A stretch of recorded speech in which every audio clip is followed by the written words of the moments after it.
Hello travelers, and welcome back to another Warcrow First Impressions video. This time we'll be looking at the November and December releases of the Syennan. Because, as you might know watching the channel, I don't really delve into Syennan too much yet. If you have any thoughts about where I get wrong in this video, or if you think of other cool combos that I don't mention, please write them in the comments. I'd love to hear your thoughts. But with that, let's get into it, starting with the November releases. And specifically looking at the at the Sprigs. So, the Sprigs we've seen for a bit. They're these cool, elves that have lost limbs, that have been replaced by tree bits, by the forest. The models seen them painted, they look really cool. I'm excited to see all the different schemes, all the different, this is a more, standard, this is a tree wood, but, different types of wood will look cool. I wonder if someone will do like a nice white birch bark, something like that. I don't know. But as always, looking forward to seeing what the hobbyists do.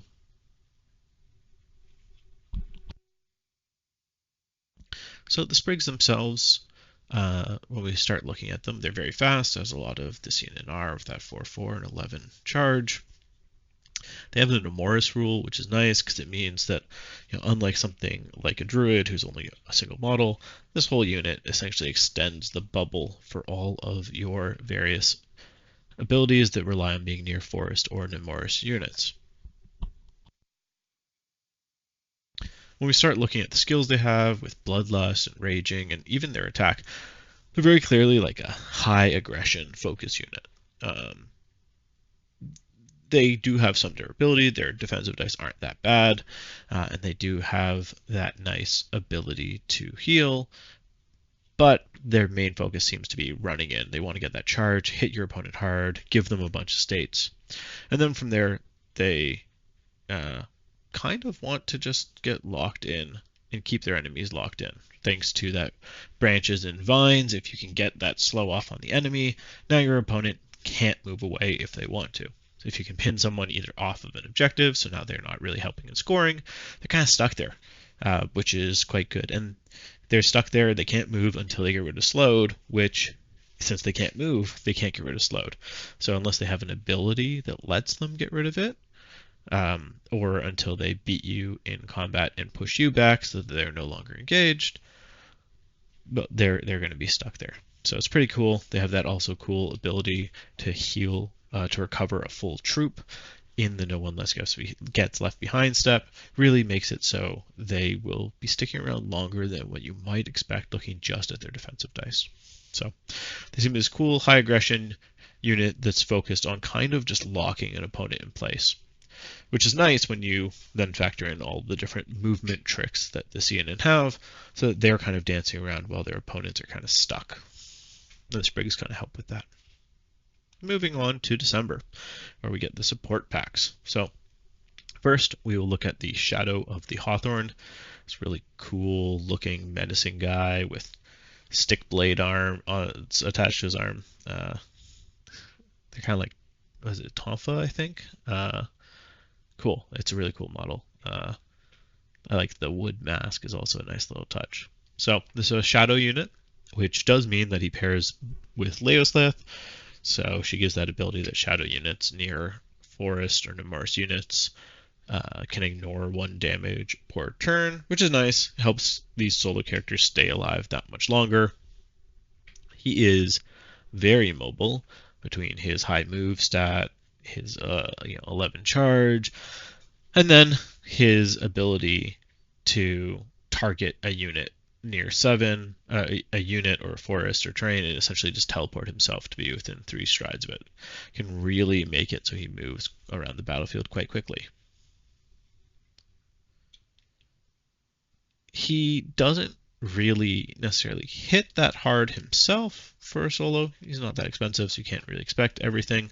But what he does do is he really helps you keep enemies locked in combat and reduce their conquest, either by charging in or using his innate agility to place off of a piece of terrain or a Nemoris unit, like for example the Sprigs, place himself into the combat that they're engaged with, and then he could make an attack or he could move and then place himself, so he can really just jump from really far away, being able to move 4/4 and then place off of something that's 7 away. And then thanks to isolate the enemy, now that he's engaged with that enemy, the conquest value of the enemy is reduced, making it so it's easier for you to help secure objectives. He has a very high conquest of 2. Usually solo characters, if they're lucky, even have 1, and he has 2.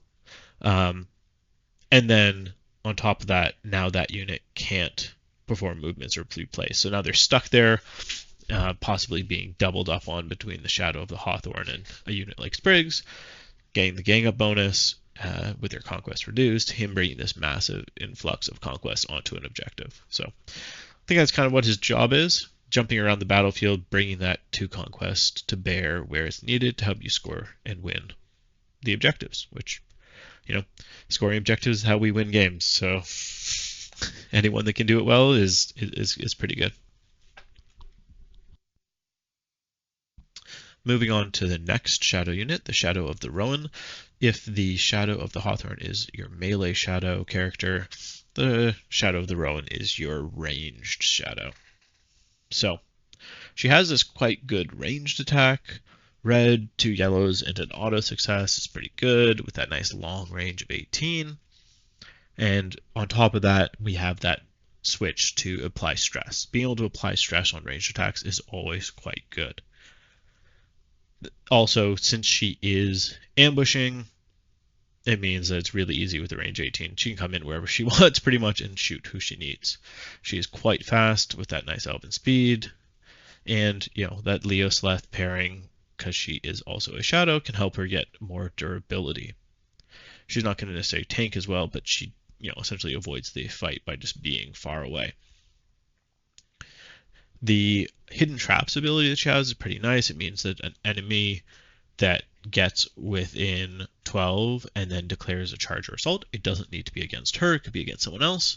Essentially, you can just make a free range attack against them. It costs you a command token, but again, any extra attack, any extra actions are high value in this game.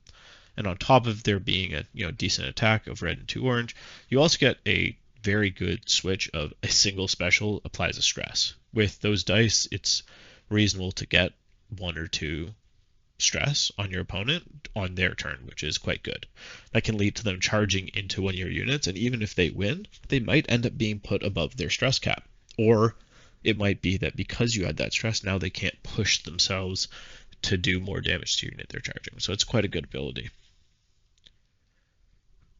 On top of that extra attack, she also opens up the ability for, what we call a double tap, thanks to her Behind the Trees ability. So what this is doing is the activation when she comes in from ambush, she's allowed to target a allied unit within 7, and they can attack, charge, or assault.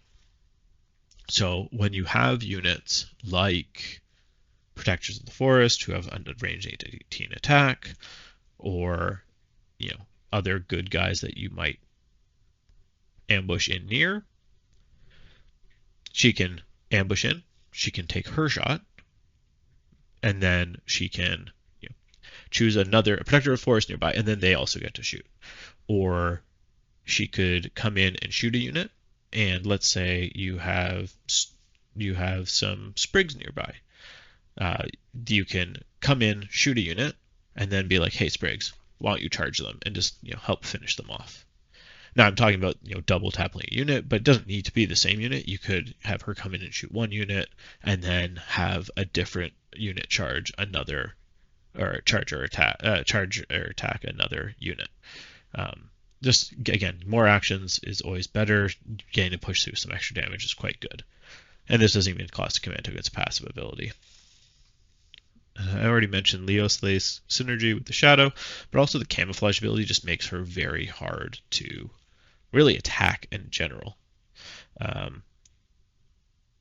If an enemy is more than 7 strides from you, and she is within 3 strides of any terrain element, your opponent can't draw line of sight, which means they can assault you, they can't charge you, they can't shoot you. And a lot of times shooting is how these solo units get picked off. So it just adds extra defensiveness to her, makes it a bit harder for her to get killed. So that's the shadows. And now we can move on to Aileen, Cethir, Wynn, and as well as the Walker of the Leaf Storm. But we'll start with Aileen. She's like the named Walker of the Leaf Storm. The nickname that I know I'll call her is Portal Elf. It's a really cool model, just kind of like backflipping out of a portal, and it's really captured in her ability itself. Now, I think she is generally more support focused than damage focused, but she does have this really cool hit and run attack where she gets to place attacks with her range 7 and then place back.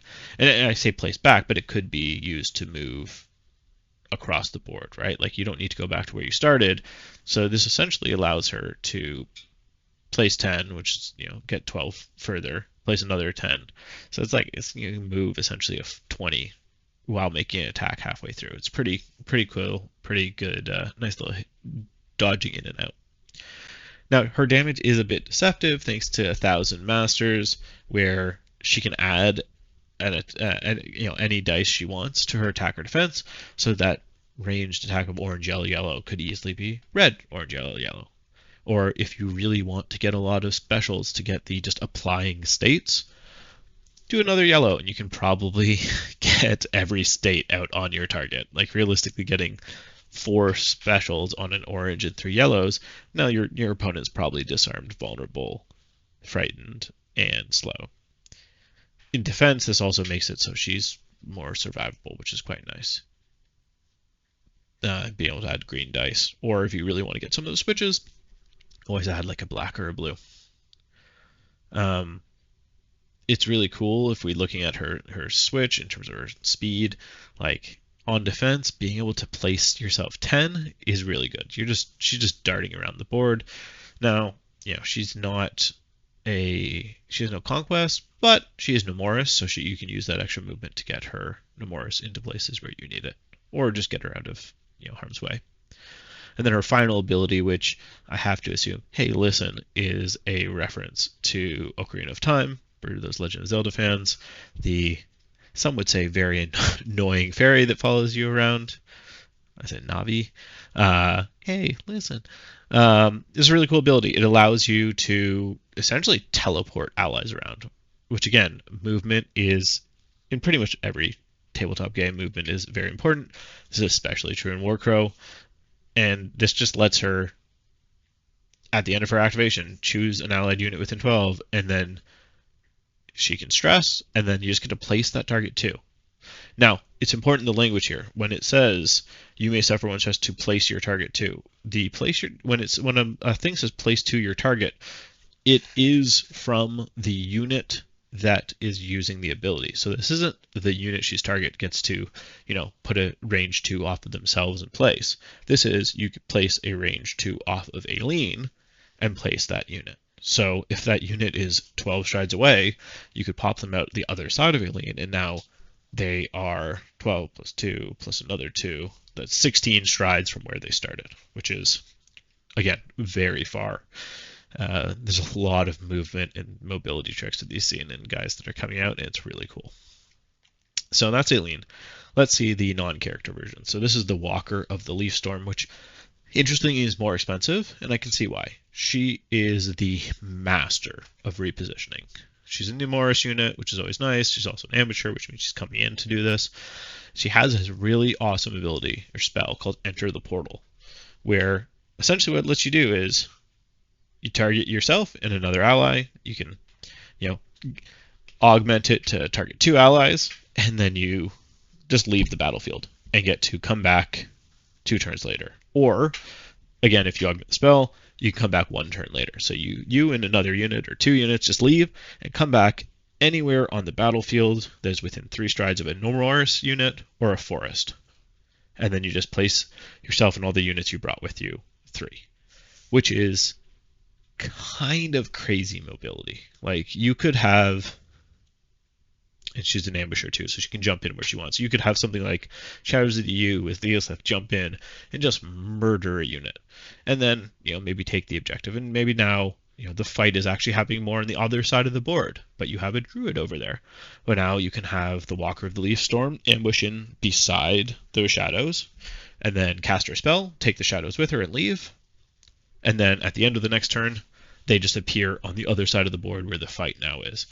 This is just crazily flexible in terms of positioning. Now, you do need a Nemoris or a Forest, but it seems like we're getting more and more Syennan units that have just Nemoris baked in, so it's becoming less and less reliant on terrain, which is really good. And then the icing on the cake is, again, we get more of this extra activation. So one of the units that comes through the portal with her, you can only do this once per round, but one of the units for a command token just gets to activate. So in that example I gave, the shadows to you, they ambush in, they just murder an enemy unit, and then your next turn she comes in, leaves with the shadows, then you go with another unit. At the end of that turn, the walker and the shadows come in, and then she spends a command token. Shadows just get another activation to just charge in and murder something. This is going to be really interesting to see good Syennan players play around, and playing against it's going to be very difficult, right? Trying to work out the possible positionings when you're needing to account for this is going to be really hard. Now, it is a spell, which means she does need to try and get the spell off. She only has 2 orange for willpower, which should get her at least 1 success. But, your opponent might be able to block it. You can always stress to get an extra one. Its spells are a lot more reliable these days than they used to be. But, she might start loading up on Tinge, and with only 2 wounds, you never know. She might just end up killed by her Tinge. But the raw positioning of this model just seems super fun, and I'm very excited to see what people do with her. Well, that is all we have for the Syennan in November and December. I think there's a lot of really cool characters. They're all very different and flavorful, and just bring a ton of cool tricks to the Syennan. Syennan are really shaping out to be that mobile, really high thinking, I think, faction, and it's going to be really scary to see what good Syennan players can do with them as they get more and more reps in. And on top of that, the Sprigs just seem like a solid hammer-ish unit, melee unit for them. So I'm very excited to see how they do on the field. Excited to see these guys all painted up. Excited to see all of the different fall foliage and spring foliage on the different leaves. But those are my thoughts on the new releases. If you have any thoughts of your own, please, I'd love to hear your thoughts in the comments. If you're enjoying the videos I'm putting out, please like and subscribe, and hit the bell icon to get notifications for when I post videos. I try to keep it fairly consistent on Mondays, but sometimes these extra videos I'm trying to pop in here or there. If you do feel like you'd want to support the channel financially, there's absolutely no pressure to do so, but if it's something you want to do, there is a link to a Buy Me a Coffee in the description below. Any money from it, I'm just going to work on trying to upgrade and keep on putting out better and better videos. Getting a mic to try and improve things and different things like that. But again, the main thing you can do is like and subscribe. It helps YouTube let me know that you're enjoying it, and also makes it so other people will find the videos easier. But with that, hope you enjoyed this video. Just get out there and try new things.